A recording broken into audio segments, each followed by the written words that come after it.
kahi and gamar, please. Oh, I always put pistachios on it. Shukran, Habibi. Oh, wow, that looks just out of control. I haven't even taken a bite, and my hand is already sticky. Yo, shukran, young king. Thank you, man. That guy looks like he's not even old enough to get his driver's license and he's working at the Iraqi breakfast spot. So here we go. Let's get up close and personal. So we have the gamar right here. That's the cream. It's been topped with pistachios. They poured honey on it, and then this is that crispy phyllo dough. And then I don't know what this is. The guy just threw this on my plate. It looks like maybe more honey, and then I think that's actually like a date syrup. Well, they didn't give us any forks, and it looks like everybody is eating it with their right hand. So here we go. I'm gonna take the baked. Oh, it's so greasy. Phyllo dough. We're gonna get some of that cream. We're gonna get some of those pistachios on top, and then I feel like maybe I'll dip it in the date cream here. Sorry, the date syrup, just to start things off. Here we go, guys. My first bite of traditional Iraqi breakfast pop. My New Year's resolution was to lose weight, and I think I already failed with the first bite of this kahi and gamar. It's delicious, but like, I cannot believe the Iraqi people are eating this for breakfast. If I ate this for breakfast every day, I'd never get out of bed. I'd be 265 kilograms. However, even though it's not the healthiest breakfast food, it is delicious. The bread is so crispy. It's so crunchy. You can see there's like all these different layers here. Some of the layers on the inside are soft, but the outside layers have that really nice crunch to it, and it just pairs so well with the creamy, like smooth milkiness of this cream. I mean, in my mind, it's not breakfast. Like, this is straight up dessert. It is so outrageous. It's so over the top, but it's so dang good. And the honey that they drizzle on it, it just brings like everything together. It's sweet. It's a little bit savory. It is one of the most unique. Look at my baby. Kunish Taib? So this must be milk. Oh my gosh, yeah, you just did the big pour for us. Thank you, man. Salam alaikum, my baby. One milk. There's this thing there. Oh, no way. They actually put a piece of the gamar. Oh, and honey in the milk. Are you kidding me? Oh my word, and then they pour the milk in there. Oh, this is insane. Like, I've never seen a cup of milk like that in my life. You gotta be kidding me. This might be one of the craziest, unhealthiest hot beverages I've ever seen prepared in my life. Look at how the honey there just sits on the bottom, and then they literally have a piece of the cream, the gamar, that buffalo cream, sitting on top. Oh my word. Here we go, my first taste of buffalo cream milk with honey in Baghdad, Iraq. R.I.P. my 2026 health goals. Bismillah, pow. Stop playing, man.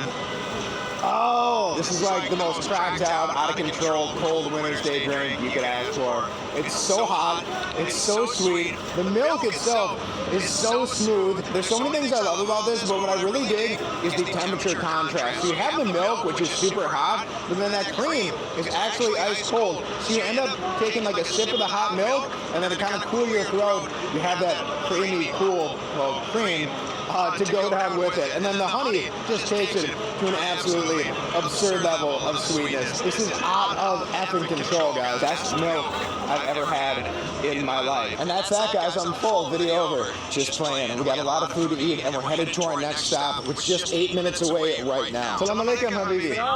Kubba Saray. America. Welcome. Yeah, shukran. Oh, he's going to take me there. Okay, thank you, man. Oh, interesting. We're going deep down this corridor. Down there to the right. Okay, you're from the UK. Ah, do you speak English? 50-50. Shishmik. Izmi Brent, nice to meet you. Nice to meet you. You're the Iraqi Casey Neistat. Thank you, brother. Kubba Saray is this way? This way. Okay, thank you. Castle. Ah, oh, this way. Okay. Okay, I think we are here. Salam alaikum, habibi. Kubba Saray? This is it. We found it. Okay. Okay. I guess this is the famous Kubba Saray place. I thought it was pronounced Kibba. Excuse me if I'm mispronouncing it. Salam alaikum, habibi.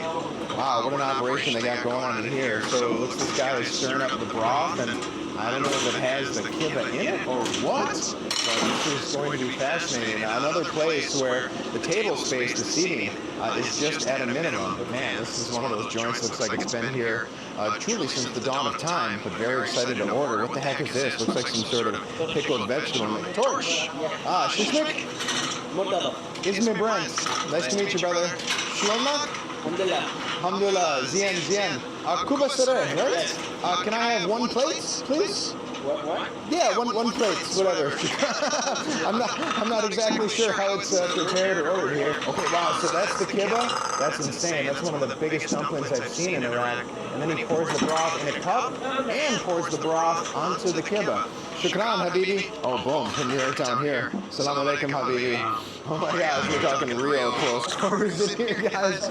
This looks incredible. We call that torcha. So this is the broth, and then from what I understand, the kibba, or the kiba, it is essentially a dumpling made out of bulgur wheat, and then, samoon, shukran. All right, and I guess we got some bread as well. So it's a dumpling that's made out of bulgur wheat, and then on the inside, it's stuffed with meat. I think it might be beef. I can't be sure. I don't think it's chicken.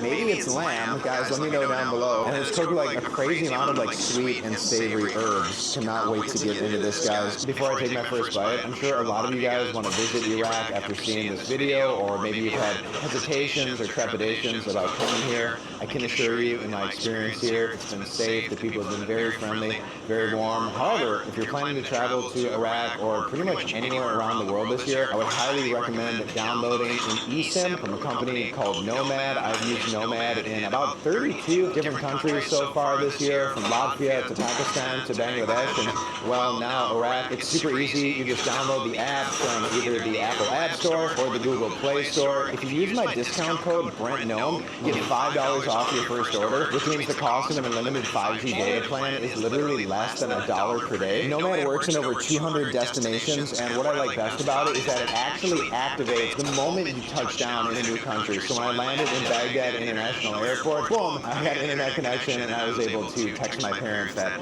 I was safe in Iraq. So major thanks to them for being the sponsor of this video and so many other videos over the past year. You guys know I would never promote a product that I truly don't believe in. So before your next trip, make sure to download Nomad eSIM. Use my code BrentNome again to save $5 off your first order.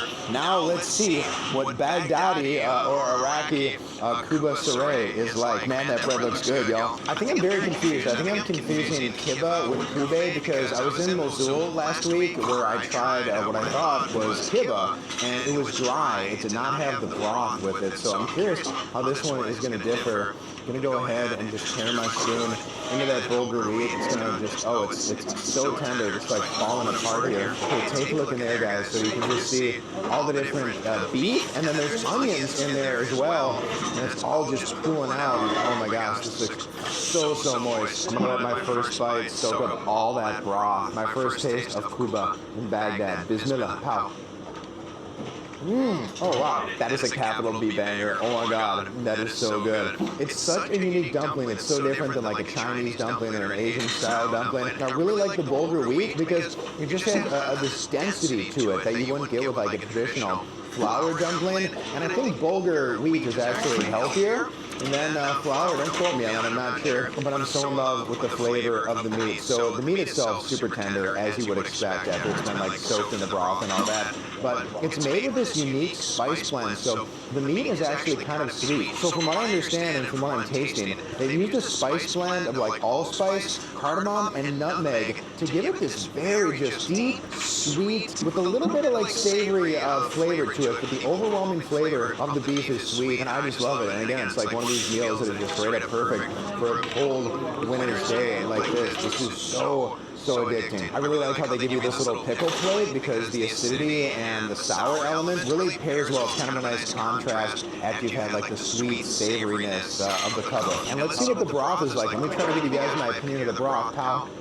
Oh man, that's good. It kind of reminds me of like a French onion soup broth. I'm pretty sure it's like a beef stock with like, I'm definitely sure they've used a lot of like onions to make that. But it's very hearty, it's very savory, it's very salty, very tasty. That was out of control. That is a 9.7 out of 10. Shukran, Habibi. Yo, the guy looked at me and he goes, 1, 2, 3. And I'm like, what are you talking about? And he goes, oh, 1 ponytail, 2 ponytail, and then King Chef back there, he got the ponytail as well. We're rocking the hair real good out here at the kubba saray, guys. Assalamu alaikum.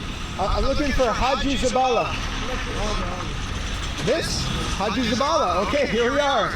All right, well, after drinking that very sugary, very heavy breakfast, we gotta get something to wash it down. So this is Haji Zabala, and it's apparently the most famous, the most iconic, and possibly the first ever juice shop in Iraq. What they do that's really different that I've never had anywhere in the world. Assalamu alaikum, Habibi. Shlomak? Alhamdulillah. Zian. Shishmak. Mustafa. Ismi Brent. Nice to meet you. Hi there, nice to meet you guys. Happy New Year. Happy New Year. This is Haji Zalaba. Kulish Taib. Wow, that juice came out of this so fast. Just give me the extra juice out of that bucket, please. It looks really good. Thank you, brother. Wow. Oh my gosh, this is going to be insane. Best hata, how much? Free? Oh, shukran, brother. Thank you so much, Habibi. Wow, this is the man's giving free juice on New Year's Day. That means a lot to me. Thank you. I've been in Iraq for a few days. So many people won't let me pay. I greatly appreciate it. I do understand that I'm in a unique position, being a tourist, being American. I just can't express the level of thanks and gratitude that I have for the people here for doing this for me. So, shukran. Thank you so much, Habibi. Here we go. My first ever taste of raisin juice in Baghdad, Iraq. Bismillah. Pow. Oh, that is nice. That is really nice. It's so smooth. It does taste super sweet, super sugary. I'm curious, guys, let me know. Do they add sugar to this? This one also doesn't have mint. I've heard that some of the raisin juices here in Baghdad have mint. This one is just straight up raisin flavor. It does taste a little bit like grape juice, honestly. This is so good though. It is ice cold. This would be like the ultimate thirst quencher on like a straight up hot Baghdadi summer day, but it's actually pretty windy, pretty chilly, hence the jacket right now in Iraq. Oh my god, I'm in love with this stuff. I could drink this again and again and again. The raisin juice also has a really nice thickness to it that I like. I'm very curious, why is raisin juice just a thing here in Iraq and not anywhere